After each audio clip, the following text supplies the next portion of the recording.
Konnichiwa, minasan. Kyo desu. I had the weirdest experience because my house alarm went off when literally no one opened the door and no one moved. I was in my room, so I'm a little baffled. Maybe my alarm system is broken and it's not working, but yeah, it was weird. Anyway, I'm going to be looking at another video by the channel Mrs. Eats.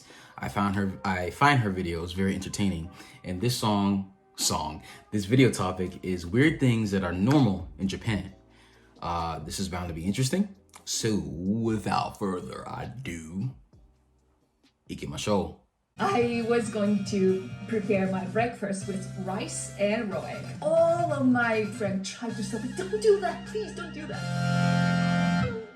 Hello everyone, it's Mrs. Eats. Today we're gonna talk about things that are normal in Japan, but not the rest of the world. 覚悟はいいか？俺はできてる。スタープラチナザ・ワールド。そして時は動きます。The first thing is it's totally okay to eat raw eggs in Japan. Eggs come out of a place that is very nasty and dirty and covered with chicken poop and pee.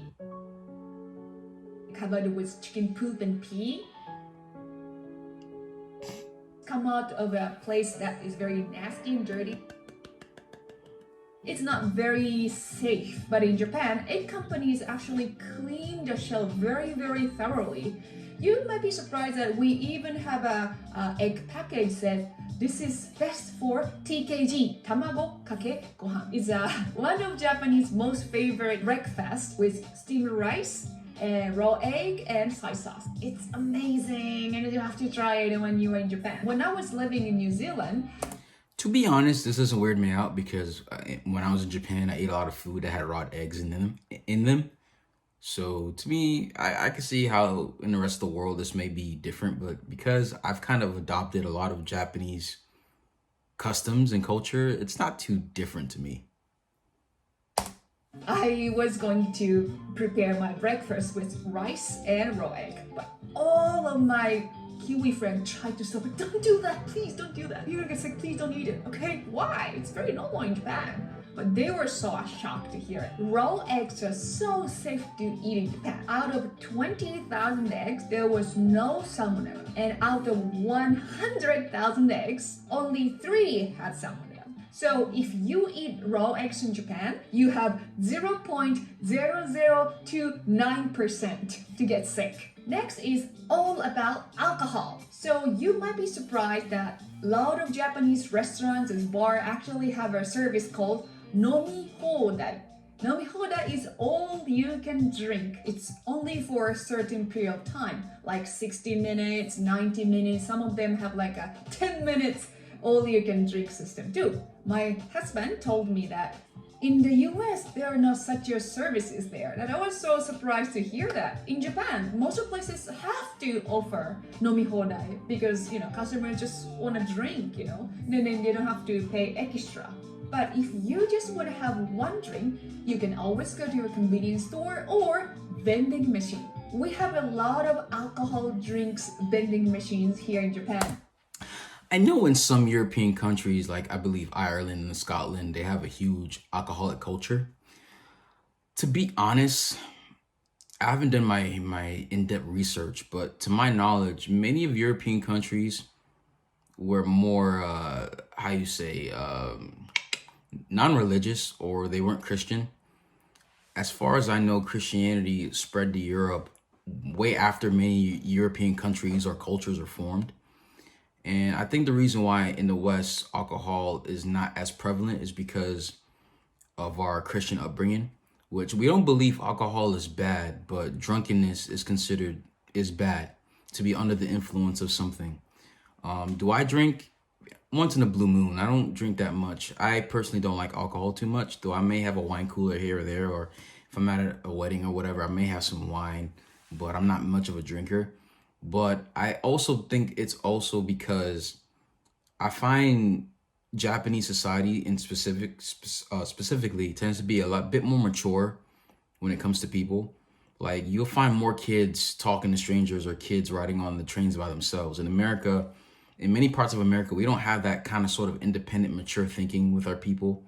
And I don't know the statistics in Japan, but in America, we have a huge problem of drunkenness and drunk driving and a lot of domestic abuse that involves alcohol. So it would make sense in American culture that alcohol is not that accessible. Again, I don't know the stats when it comes to alcoholism in Japan, but I'm assuming that the reason why there's easier access to alcohol is because Japanese are more responsible when it comes to alcohol compared to the West. But also think it's because of our cultural upbringing, mainly that we have a Judeo-Christian worldview. Not as much anymore, but I'm assuming that's probably the reason why, we're not as alcoholic. We're not as prevalent to give out alcohol, I guess, compared to Japan. In those vending machines, you can buy canned beer, chuhai, plum wine. I've seen a lot of alcohol vending machines that you don't have to show your ID card, so anyone can buy alcoholic drinks. When we did a live stream in Osaka, we actually bought a plum wine from a vending machine. And of course, that one, you didn't need to show your ID.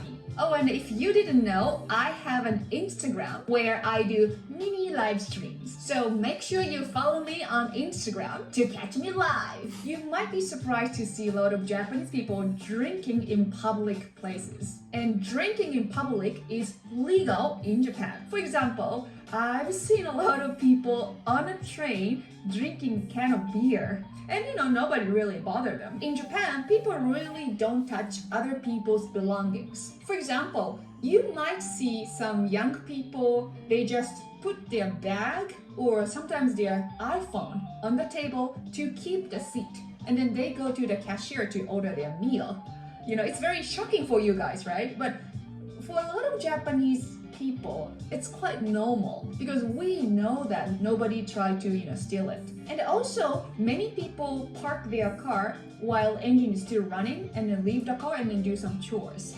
Like it just happened 3 days ago when we are walking near the station. There are 3 cars in front of the dry cleaners and then there were no drivers there, but the car's engine was running. My husband was so shocked to see it. Oh my god, look at the 3 cars, they're not drivers, but they put the engine is on. And I had to think, it's not gonna happen in the US. Probably it's not gonna happen in your countries, maybe. Please let me know what you think about this.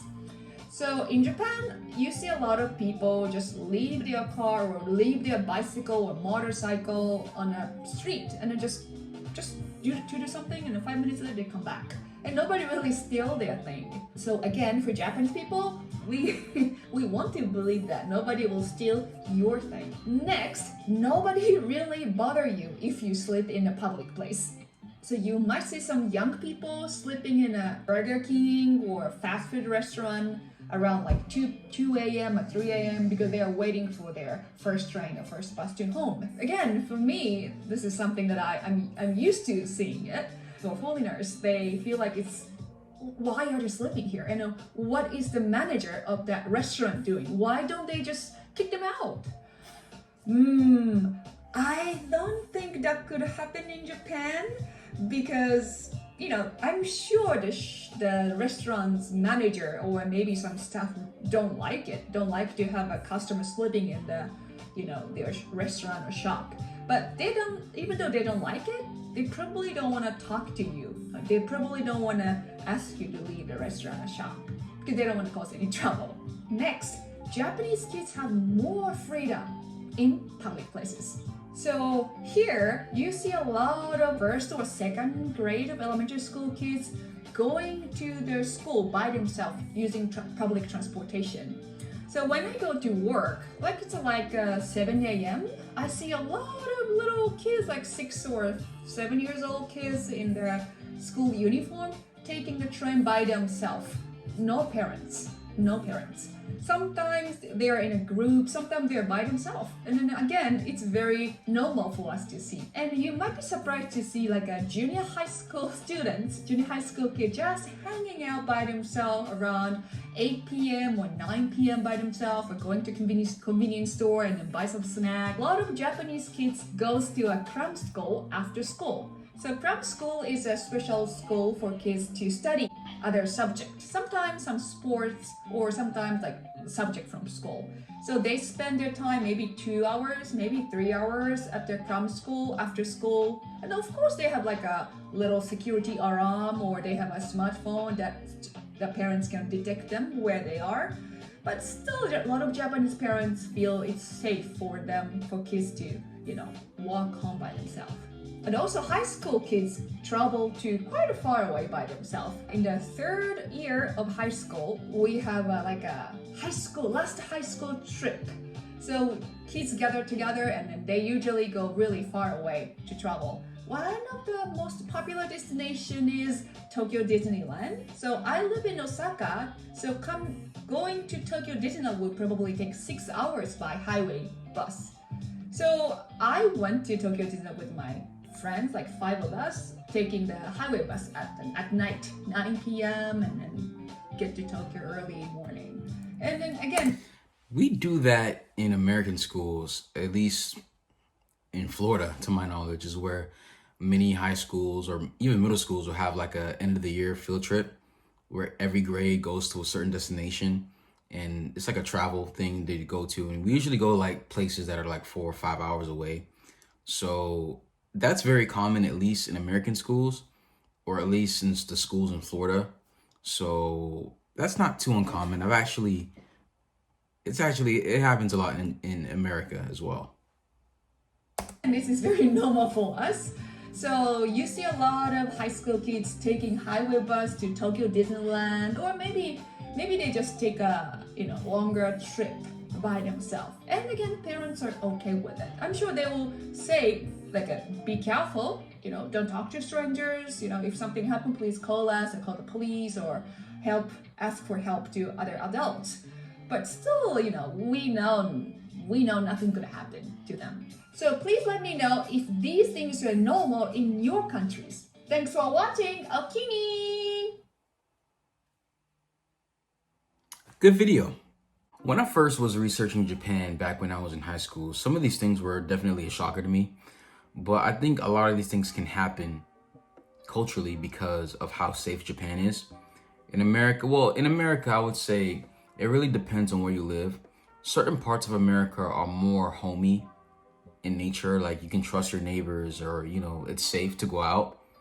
But if you live in like the major cities or certain parts of the US, these behaviors can happen because of the high crime rates and how culturally more diverse and harsh, for lack of a better word, we are. These things can happen in Japan because Japan is a very homogeneous society. They have one unified culture. In America, we do have American culture, but we also have a lot of other ideologies that come from other cultures because we are the melting pot of the world. So things like kids traveling by themselves can happen in maybe like small towns or more like countryside. But still, I think a lot of the things mentioned in this video cannot happen in the US because of our culture. But nevertheless, these are pretty shocking to most people who are researching about Japan. Definitely, I was one of them when I was doing that when I was younger. So if you guys enjoyed the video, please smash the like button, smash the subscribe button. Also hit that bell as well to get notified whenever we post a video. ありがとうございます。みんな、気をつけて。